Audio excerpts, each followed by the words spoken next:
অনেক স্থানে বিশেষ করে গ্রামাঞ্চলে দেখা যায় অনেক হুজুর চুরি যাওয়া বস্তু খুঁজে দেয়া থেকে শুরু করে অনেক গোপন জিনিস জিনের মাধ্যমে জেনে দেওয়ার প্রতিশ্রুতি দিয়ে থাকেন। এক্ষেত্রে এগুলো বিশ্বাস করা এবং কুফুরের সীমা কতটুকু, এটা সম্পূর্ণ নাজায়েজ একটি কাজ।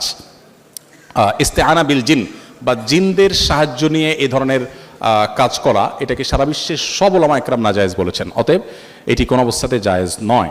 যদি জিন দিয়ে এরকম চোর ধরা এটা জায়েজ হতো বা এটাই যদি শরিয়ার সিস্টেম হতো, তাহলে নবী করিম সাল্লাল্লাহু আলাইহি ওয়াসাল্লাম সাক্ষী টাক্ষী দিয়ে আদালতের ব্যবস্থা করতেন না, তিনিও এই জিনে ধরা একটা রোগীর লোক রাইখা দিয়ে এই কাজ করতেন। সো এটা সঠিক কোনো কাজ নয়। ইসলামের দৃষ্টিতে প্রক্সি দেওয়া নেওয়া বিষয়ে জানতে চাই।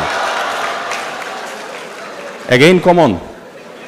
আচ্ছা, এটা যেখানেই গেছি আমি শিক্ষা প্রতিষ্ঠানে সব জায়গায় দেখি কমন প্রশ্ন এটা আসছে। তার মানে এই অপকর্মটা খুব বেশি হয়, খুবই জঘন্য কথা।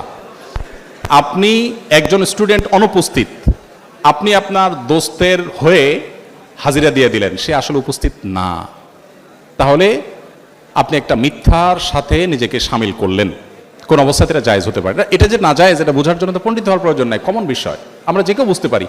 এই জন্য আমরা আশা করব যে এই জায়গা থেকে আমরা বেরিয়ে আসবো। আমরা জানি যে অনেক জিনিস থেকে বেরিয়ে আসার আমাদের জন্য চ্যালেঞ্জিং, কিন্তু বেরিয়ে আসতে হবে এবং চেষ্টাটা করতে হবে। প্রক্সি দেওয়াটাকে আমরা কোনো দোষী কিছু মনে করি না, বরং মনে করি যে আমার দোস্ত যেহেতু চাইছে সওয়াবের বিষয়ই হবে, একটা মানুষের উপকার করলাম। না, সব উপকার সওয়াবের বিষয় না।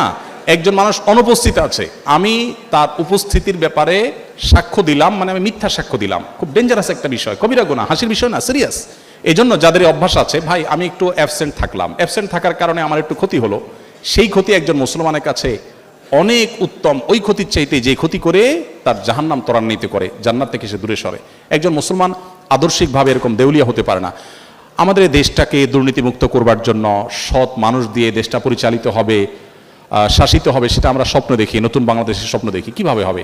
আপনি যদি স্টুডেন্ট লাইফে প্রক্সি দেন, আপনার যদি জন্ম তারিখ কম বেশি করে দেন শুধুমাত্র বেশি দিন চাকরি করার জন্য, অসততার উপরে ভিত্তি যদি থাকে আপনার কেরিয়ার, আপনার স্টুডেন্ট লাইফ, আপনি চাকরি জীবনে কি করবেন?